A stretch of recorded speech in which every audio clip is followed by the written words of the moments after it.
পশ্চিমাঞ্চলের যশোর জেলা বর্তমানে দেশের ফুল চাষের প্রাণ কেন্দ্র হিসেবে এই জেলার জিকরগাছা উপজেলার গদখালি ফুলবাজার ও পানিসারা এলাকার ফুল চাষ দেশের ফুল শিল্পকে নতুন উচ্চতায় নিয়ে গেছে। একসময় ধান ও সবজি নির্ভর এই অঞ্চলের কৃষকরা এখন বাণিজ্যিকভাবে ফুল চাষ করে স্বাবলম্বী হচ্ছেন। গদখালি ও পানিসারার ফুল আজ শুধু দেশের চাহিদা পূরণ করছে না, বরং আন্তর্জাতিক বাজারেও বাংলাদেশের পরিচিতি বাড়াচ্ছে। ফুলের প্রতি মানুষের আকর্ষণ ও ভালোবাসা চিরন্তন। তাই আপনি চাইলে ঘুরে আসতে পারেন বাংলাদেশের মধ্যে এক টুকরো ফুলের রাজ্য গদখালি থেকে।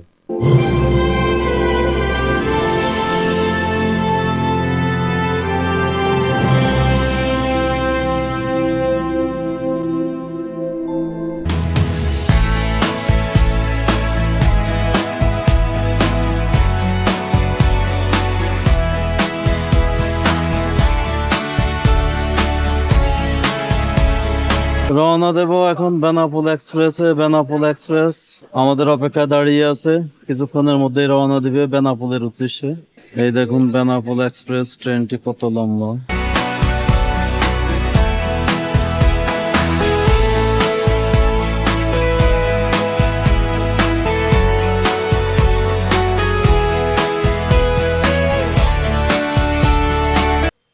গদখালি যাওয়ার উদ্দেশ্যে চলে এলাম যশোরের জিকরগাছা স্টেশন। তো এখানে আসার আগে অবশ্যই বন্ধুরা শীতের পোশাক ভালোভাবে নিয়ে আসবেন, কারণ এই দিকটায় প্রচুর শীত। তো চলুন আমরা গদখালির উদ্দেশ্যে রওনা দিই।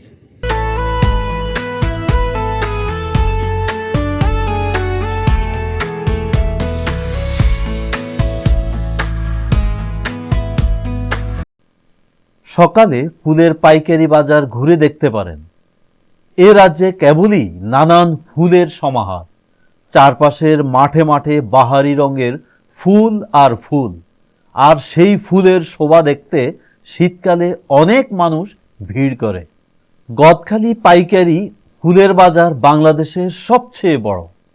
ভোর থেকে সকাল 9টা 11টা পর্যন্ত জমজমাট বেচাকেনা চলে। চাষিরা ভ্যান, সাইকেল বা গরুর গাড়িতে ফুল নিয়ে আসেন। ব্যবসায়ীরা কিনে ঢাকা সহ সারা দেশে সরবরাহ করেন। 2025 সালের অক্টোবরে নিরাপত্তার কারণে ঐতিহ্যবাহী মহাসড়কের পাশের বাজারটি গদখালি ফুল বিপণন কেন্দ্রে স্থানান্তর করা হয়েছে। গদখালি হচ্ছে ফুলের রাজধানী নামে খ্যাত। দেশের যে পরিমাণ ফুলের প্রয়োজন হয় তার সিংহভাগ উৎপাদন হয় এই গদখালিতে। গদখালিতে প্রায় 30,000 কৃষক পরিবার এই ফুল চাষের সঙ্গে, ফুল বিপণনের সঙ্গে জড়িত। উৎসব মৌসুমে যেমন বিজয় দিবস, নববর্ষ শত কোটি টাকার ফুল বিক্রির লক্ষ্য মাত্রা থাকে। যশোরের মিষ্টি পানি ও নাতিশীতোষ্ণ আবহাওয়ার কারণে ফুল চাষ এখানে খুবই লাভজনক। এটি হাজারো মানুষের জীবিকা ও পর্যটনেরও একটি বড় অংশ। শীতকালে গদখালি ঘুরে আসলে দিগন্ত জোড়া রঙিন ফুলের মাঠ দেখে মুগ্ধ হবেন। সারা দেশে ফুল সরবরাহ করা হয় এই গদখালি পাইকারি বাজার থেকে।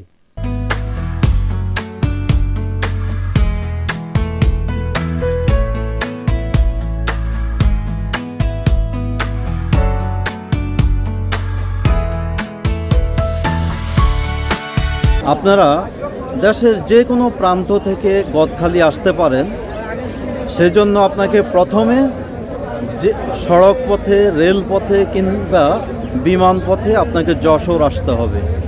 যশোর থেকে আপনি জিকরগাছা থানা হয়ে গদখালি ফুলবাজারে আসতে পারেন অনায়াসে, যে কোনো সিএনজি, বাসে কিংবা রিক্সা যোগে। বিয়ে সহ বিভিন্ন প্রোগ্রামে প্রতিদিনই ফুলের চাহিদা থাকলেও বিশেষ দিনগুলোতে এর চাহিদা বেড়ে যায় অনেক গুণ বেশি। বর্ষবরণ, পহেলা ফাল্গুন, 21শে ফেব্রুয়ারি, স্বাধীনতা দিবস, ঈদ, পূজা ও বিয়ের মৌসুম ছাড়াও শুধু ভালোবাসা দিবসেই প্রায় 50 কোটি টাকার ফুল বেচাকেনা হয়। ভাই, এই ফুলের বাজারটা কখন থেকে বসে?